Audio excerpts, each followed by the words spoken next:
If you want access to bonus episodes, reading lists for every series of Empire, a chat community, discounts for all the books mentioned in the week's podcast, ad-free listening, and a weekly newsletter, sign up to Empire Club at www.empirepoduk.com.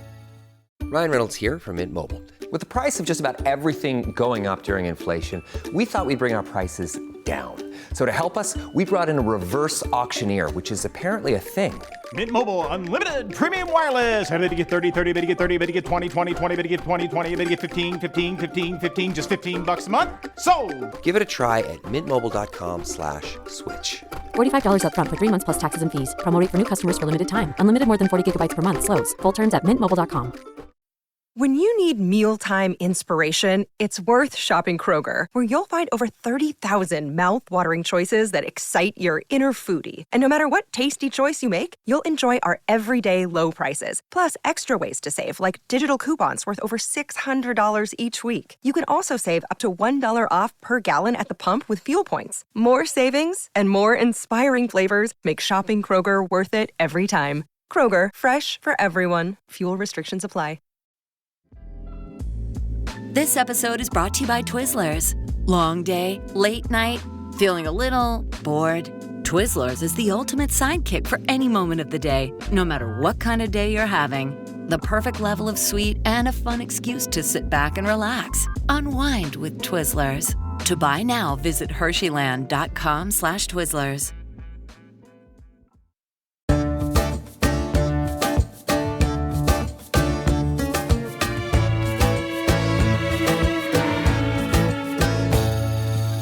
Hello and welcome to Empire with me, Anita Arnon.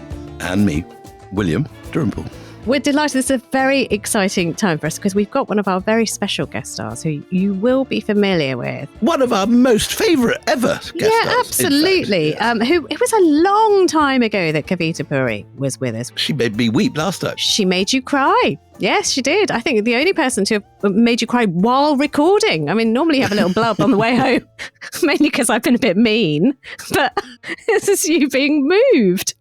Kavita, welcome. I'm so happy to be back with you, and I'm going to try and make William cry again this time. Go for it. Just do it. He's a fragile, sleep-deprived state. The reason we're taking a break from the normal series and doing this mini series because we just thought it was so very important. Kavita recently made a rather excellent podcast series for the BBC. Rather excellent. 3 million. Brilliant podcast. Very excellent. And it was all about the Bengal famine, something that we have mentioned in passing during our India series, but really we thought it's high time, and since we know and love Kavita, to lure her back on the programme to talk to us about it. We should clarify that we're talking about the 1943-5 Bengal famine, because we gave a very in-depth pod on the 1772 Bengal famine, which was at the beginning of the East India Company, which had, I think, 5 million deaths. And this one we only mentioned in passing, and it's absolutely essential that we do analyse it, because it's one of the atrocities of the British Empire which is best known in India. If you asked Indians why they resent British rule, at the very, very top of the list will be the Bengal famine. And they will be talking about 1943, not 1770, which is not widely known. A very useful clarification. But I do want to know from Kavita, who's just come back from India, talking about the famine, is there still that sort of rage, anger, cognizance, or even knowledge? Because we find that, sort of as time goes on, that grip on history that isn't so old, even in India, is getting looser. I don't know what you found when you were there. It's really interesting. In India, they don't learn about it, really. It's a sentence or two, which is quite baffling. And if people do know about it, they very much see it through the prism of Churchill. It's Churchill's famine. It's absolutely personified in one person when people talk about it in Delhi dinner parties. Yet, there is no memorial or museum or plaque to the millions that died. And it's really worth emphasizing that it's at least 3 million. And like so much of the Bengal famine, that number is incredibly contested, but the consensus is around 3 million. And you would think that there would be a plaque, just a little tiny plaque somewhere in India, and there isn't. And I think that speaks to the complications of remembrance in India, because yes, it's seen as Churchill's famine, but there were people who lived in Calcutta, who lived in Bengal, who didn't suffer. And I think... There were people that lived in Calcutta who profited from profiteering. Exactly. There were people who profited. And there were people who saw it and did nothing. And so it is a complex remembrance. And also, there was a hell of a lot going on in the 40s in India. You know, you had Quit India, and then you had the famine, and then you had a couple of years, the Calcutta killings. In 1946, you had partition, and then you had this new independent nation. And somehow, in the remembrance of all of this, the Bengal famine somehow in India has not been so well remembered. Kavita, the historiography of this famine is very, very contested. There is a famous book which was responsible for bringing it back into the popular memory, Madhushree Mukherjee's book, which was then partially attacked by Amartya Sen, who said the figures wrong, the great professor of famines. He said she troubled herself with such a small data set that it didn't make any sense. And then there's been a counter-salvo from Churchill defenders, such as Dr. Zaria Masani, who has appeared frequently in print saying this is just woke nonsense and that no one should take this seriously. So how did you find a way through all that? Well, there was massive nervousness on my part in approaching this subject. Anyone just taps the word Bengal famine into social media, you know, it's like people have very strong views on either side. And I think the question of culpability is extremely important. This massive catastrophe happened. It's one of the largest losses of civilian life on the Allied side, and we have to understand it. But I think it's totally obscured this humanitarian catastrophe, which has been almost a footnote in the story. And so I wanted to shift the lens and look into this 3 million and find out who they were and also why it happened, but also why memory is so contested. It's interesting. We don't remember the famine. You talked about India. We don't remember the famine in Britain. The biggest response I've had to the series is I didn't have a clue. And it's partly because, as you say, William, it is one of the darkest episodes of colonial rule, but it also complicates our own war story. Our narrative that we tell ourselves. Which is a heroic story and one of our Massively. favourite stories. And also our heroes. And so it's who we are, right? It's not surprising, therefore, that we don't remember it. And with greatest respect to you guys, I love you guys. I love your podcast. But you did a whole series, a brilliant series on India. And you talked about the 1770 famine, but again, this was a footnote. It was barely mentioned. No, you're right. You're absolutely right. We will make mistakes along the line and we try to correct them. Can I just ask you, though, one thing? I mean, for something that is so little talked about in this country, when somebody does talk about it, a veritable shitstorm appears. And I just wonder what it was like for you yourself to sort of delve into this particular field. Did you find yourself being personally attacked and traduced, and by whom? I honestly was terrified, and I had some friends of ours who kind of took me out for a drink and said, do you really know what you're doing here? I didn't sleep. I had a lot of sleepless nights, and I didn't know how it would be received. But I was very, very careful. And I actually did approach the podcast like an academic text. So I had footnotes. I'd done a lot of primary research. So even though my focus was on the oral history and the lived experience, I knew where all the fault lines were. I knew what people thought about it. So it's that is done in a light touch in the podcast, but I knew what I was getting myself into, so I was very prepared. And thankfully, actually, critically, it was very well received across right and left. And you can't go into this trying to please everybody because you can't. But what I did was my own due diligence so I could defend the work that I had done. On the other hand, one thing that's very much in your favour, in a sense, for giving a clear narrative about this, is that there are thousands of survivors still alive. 1945 was not the Victorian era or the middle of the George. I was in Oxford a month ago visiting the great Buddhist scholar Richard Gombrich. And it turned out that his wife, Professor Sajukta Gupta, was 10 years old at the time. I'm just noting that down because I shall be giving her a ring after. She's good, isn't she? She's good. Never a wasted lead. You can tell the journalist at heart. Can we get into a little bit of context? We've talked about what we're talking about, but let's actually talk about it now. Let's give people an idea of what India was like in 1942, particularly when it comes to the relationship between Indians And the Raj. The early 40s was this incredible heady time in India. So the Japanese in 1941 had just attacked Pearl Harbor, and they were on the move across Southeast Asia. They had, by early 1942, taken Singapore, which Winston Churchill said was one of the greatest military defeats for the British. In history. Exactly, in history. They thought Singapore was completely impregnable. They had these amazing naval defenses, and the Japanese just went by bicycle behind them. It was the most extraordinary chapter. But you also have this independence movement that is just growing. And Bengal is kind of the epicenter of all of that. And so the colonial authorities are obviously concerned with the advance of the Japanese, but they're also facing a really restive Indian population. And already by 1942, early 1942, war inflation is very high, and rice, and we'll be talking about rice a lot, it is the staple food of Bengal, was already becoming unaffordable for millions of people. And that is even before the kind of crisis hits. Kavita, just for those who don't know their geography, where is Bengal on the map of India and the Bay of Bengal? So the province of Bengal is to the east of India, and it is on the border with Burma. It's probably worth saying that what was then East Bengal is now Bangladesh, and West Bengal is in India, and that happened after the partition in 1947. So this is also, and it's important to say this is a story that affects India. It also affects Bangladesh as well. And India's involvement in the war is also going on in parallel to this. Enormous sacrifice from sometimes young men who've not even ventured far from their own villages, who've suddenly been sent overseas into some of the most horrific arenas of battle. There is blood and coin from India being spent in enormous quantity during this war. Completely. And so it's important to say that many nationalist leaders, particularly the Congress, were really pissed off because nobody consulted them. And there they were fighting a war that they hadn't been asked to be part of.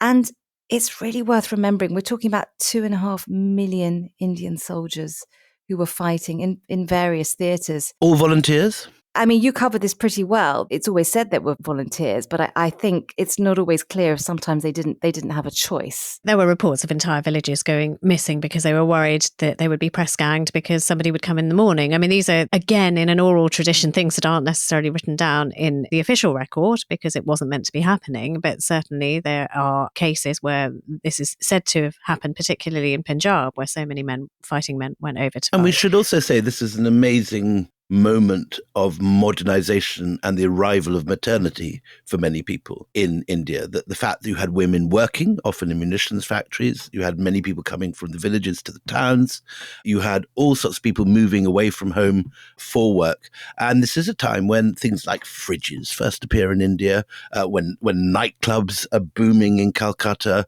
The Jewel of the Crown, I have mixed feelings about, both the book and the TV series, but the nightclub scene in Calcutta is very well brought to life by that. So it's probably worth mentioning that, and this is something I learnt about, that Calcutta, which was known as the second city of empire and has a really long history in terms of empire, in terms of trade, was totally transformed by early 1942. So you have hundreds of thousands of Allied soldiers descending onto Calcutta. And so these are Americans and Brits, but also West Africans and Chinese soldiers as well. But it's not only Allied soldiers, you've got hundreds of thousands of labourers coming from outside provinces as well to work in the factories to make things like ammunition and clothes for the Asian front. And so Calcutta was really transformed. And so you have all these kind of makeshift bars and restaurants were booming. And, American soldiers in particular, they had money to spend. And when you go into the archives,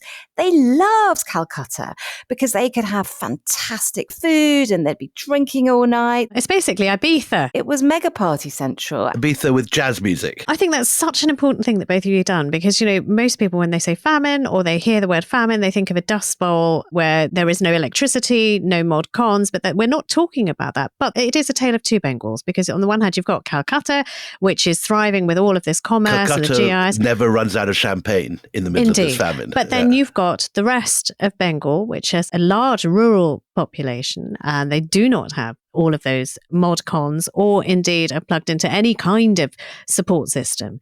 And we also should talk about a Bengal that is utterly transformed, because in 1905, somebody we've spoken about before, Lord Curzon, decides to cleave it in two.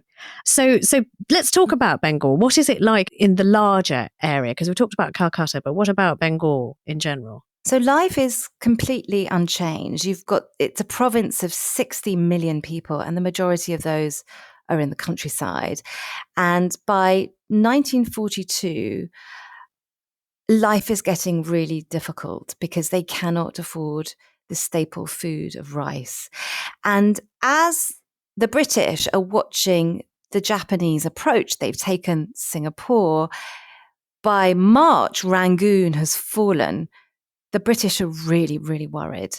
And they think that India is going to be next. And so the colonial authorities take a really drastic action. It's a policy called the denial policy that will really affect the countryside, particularly in the Bengal Delta, profoundly. And that involves a kind of version of the kind of burnt earth strategy that was used against Napoleon, for example, by the Russians. You make sure there's nothing available for the invaders. So you destroy standing crops, but you also destroy boats, which is crucial for the transport of anything in Bengal. And the British had seen how the Japanese had so swiftly and so successfully taken Singapore and Burma by using local supplies and local transport, that because the Bengal Delta, which is potentially where they would have entered, was defenseless, what they decided to do was to take surplus rice and surplus transport, which was predominantly boats,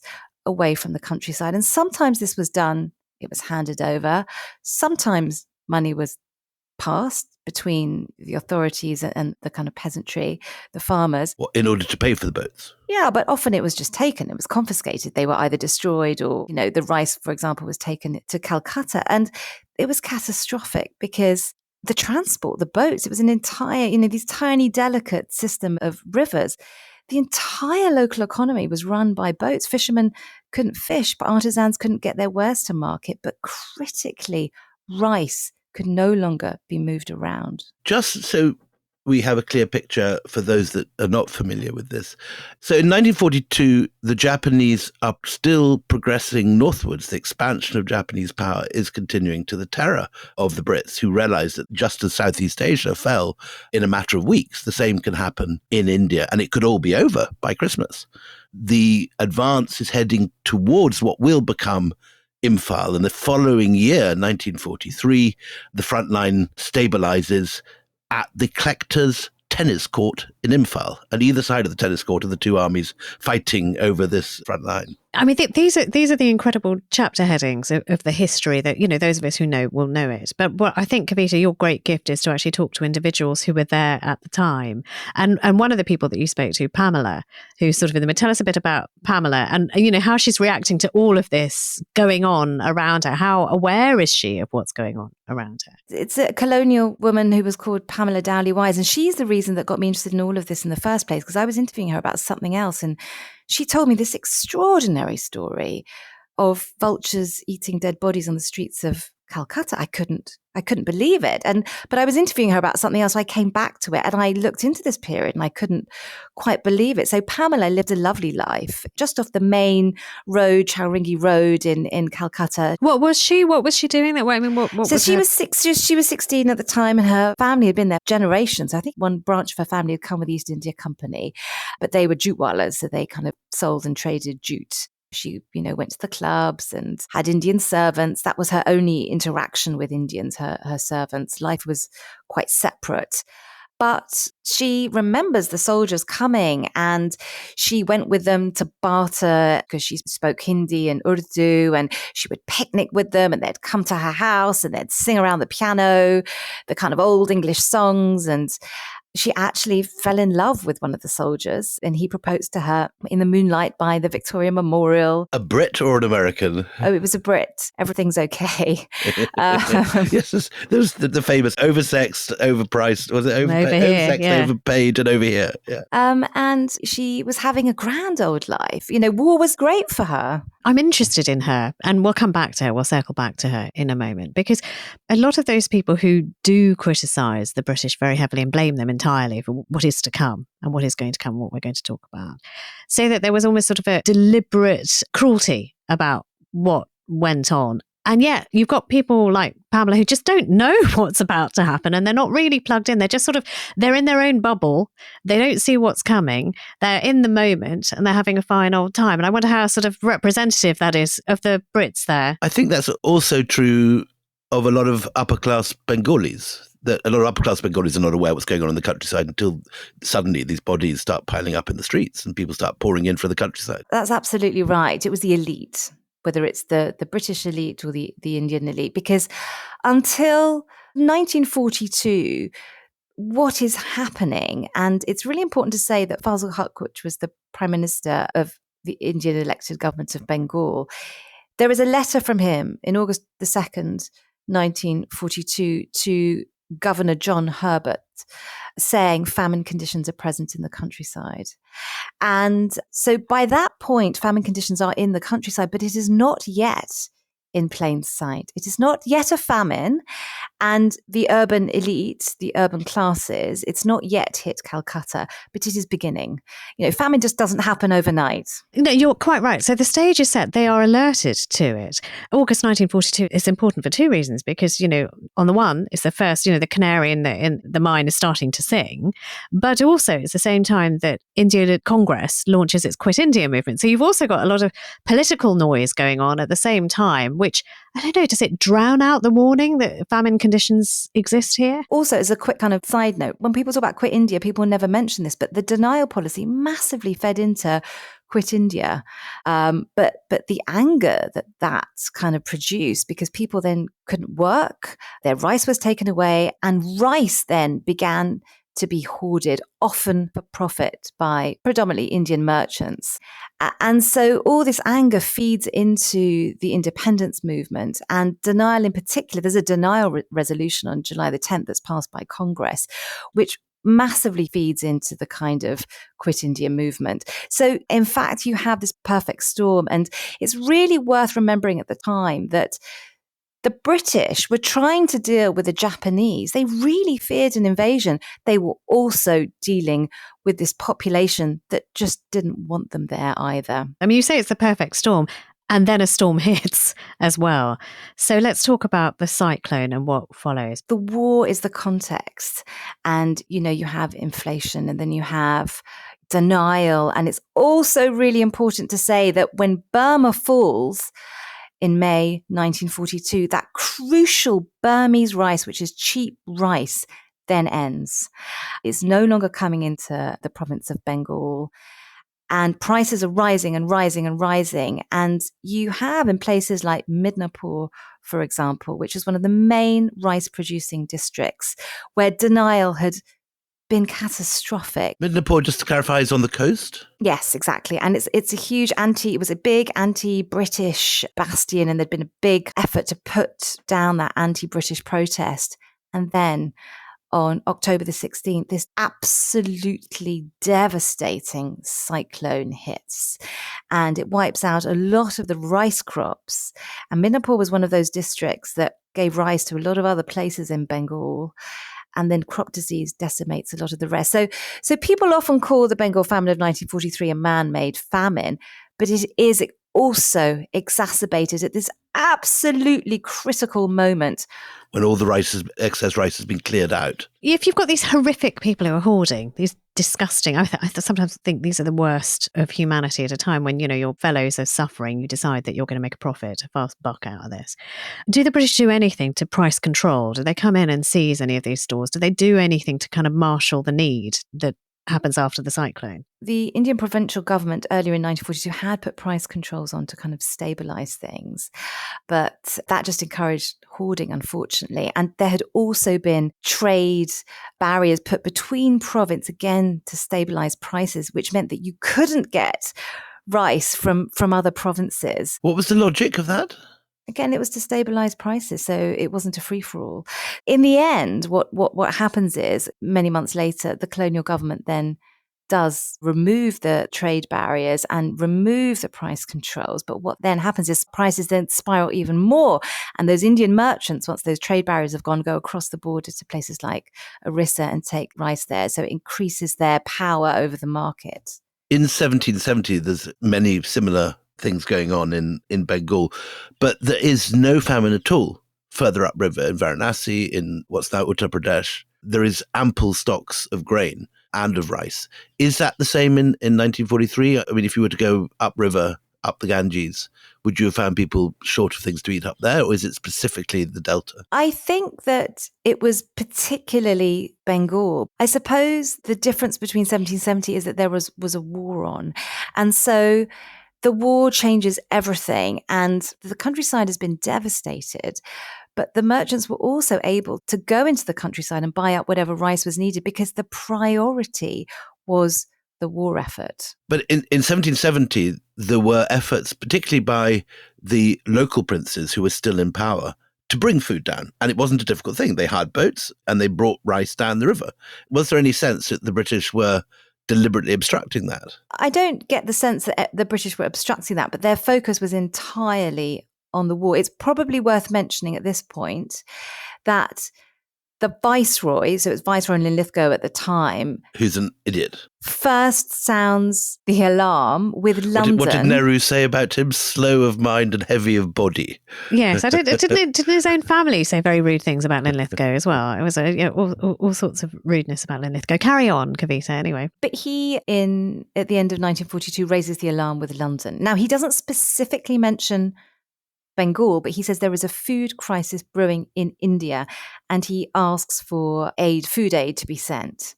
And so that's the first time that London learn of it. So they do, in a way, they do ask for help, but they go to London. We're going to take a break here. The stage for a really miserable story has now been set. You have war, you have denial, so you have preparation for war, which has burnt any means of people to try and get food from other places, and you've had a cyclone hit a very, very important part of the infrastructure that would have been able to get food into this area. Join us after the break when we hear about one particular man who is affected and sees with his own eyes as a child what goes on next, and then spends the rest of his life studying famines and eventually will win a Nobel Prize.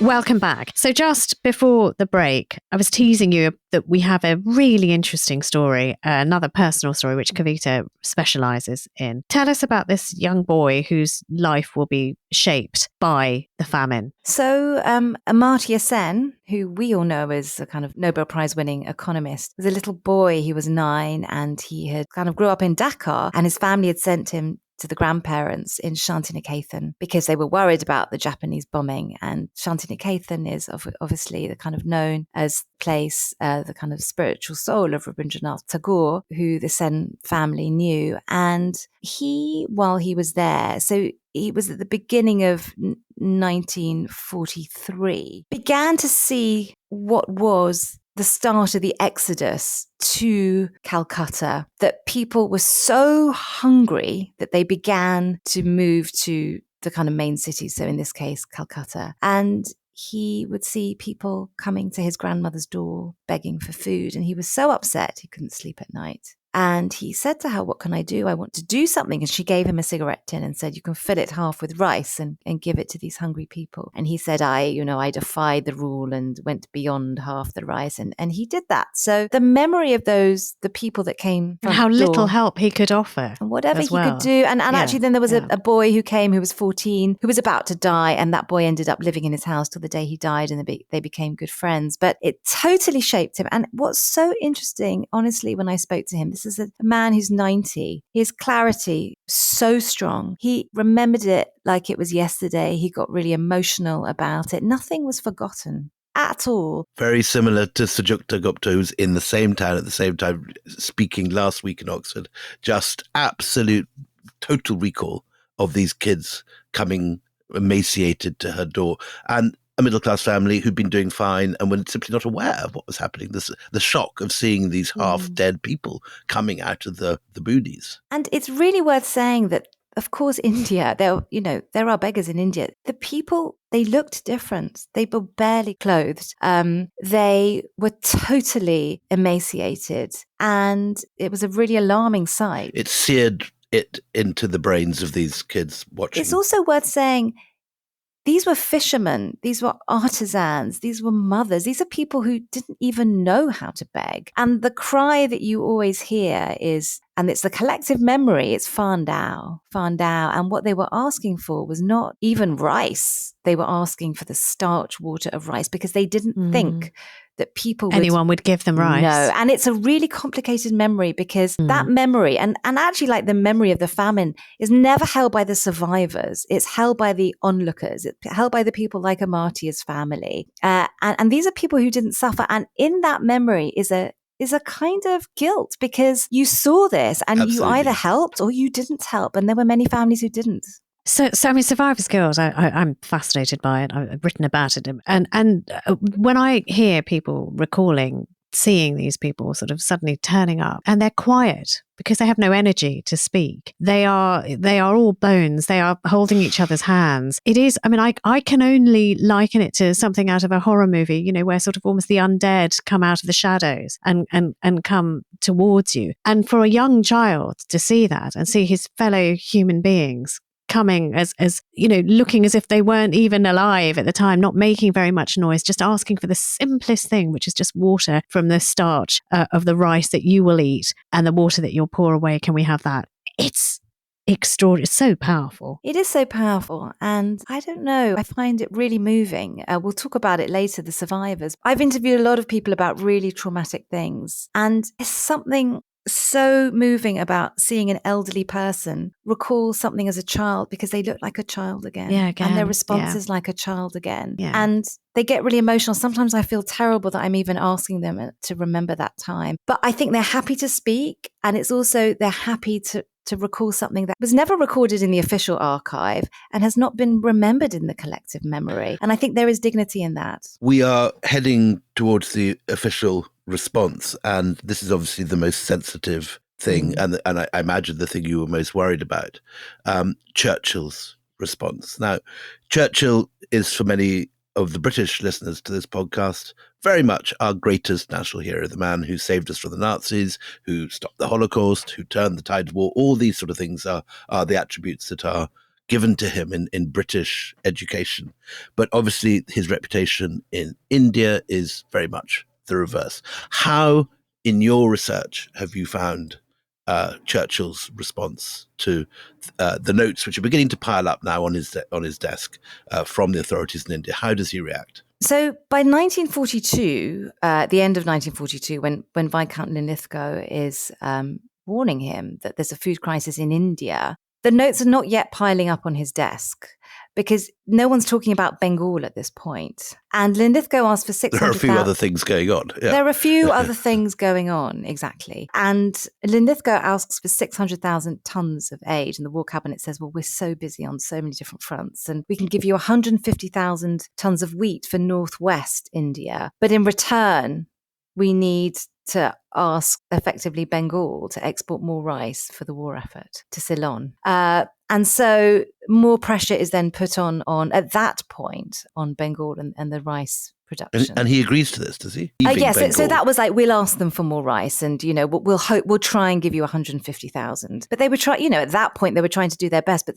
there were so many other things. And I think at that point, it was like, there's a food crisis. It wasn't kind of, there are famine conditions in Bengal. They weren't being told that yet. Because remember, famine is not declared. No one's calling this a famine. But there is a quote from Churchill at this time, I believe, that he says, Indians must learn to look after themselves as we have done.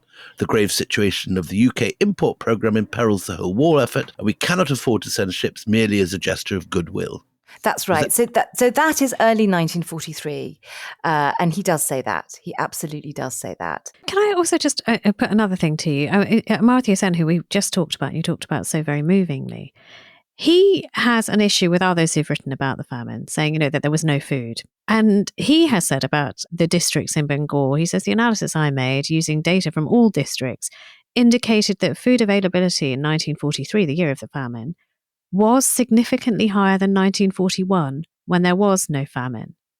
There was indeed a substantial shortfall compared with demand, hugely enhanced in a war economy, but that's quite different from saying there was a shortfall of supply compared with supply in previous years.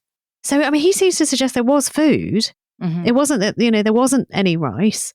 It just wasn't getting to people. I mean, what is... I think that the issue is the price, wasn't it? The price had risen due to hyperinflation.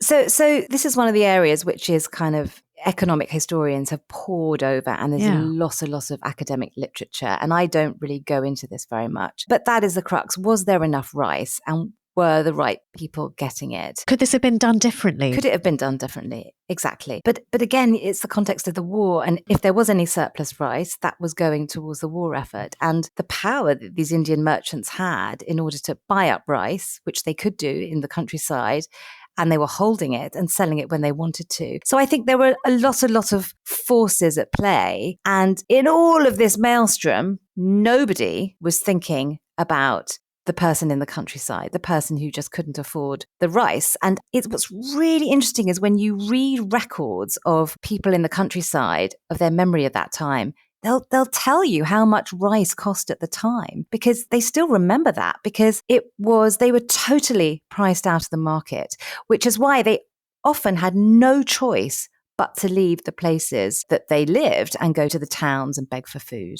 Do we know what the displacement was? Do we have any number on just how many people were on the move looking for grains of rice? I mean, not really, but it was thousands. I mean, the records in Calcutta at the height of the famine, which is kind of the summer of 1943, say that in Calcutta, and the official record, they were clearing about 1,000 bodies a day. And what was the response from the authorities? When, I mean, they are having to, any kind of municipality is going to have to clear the streets of those bodies. And what about Pamela? Can we circle back to Pamela, who was living at large just months ago in, Ibiza, the party capital? Now there are dead bodies on the streets of that capital. Does she say what happens? So what's happening at this point is from around the time that Amartya, so April, May 1943, people are walking to the cities, and what's happening alongside the kind of party-going Allied soldiers who are on their way to or from the Asian front or on leave, and all these other new people coming in, working in the factories, you have these new arrivals, and they are many thousands of them. They come to the pavements, or they gather in parks, and they collapse, as you say, quietly onto the streets.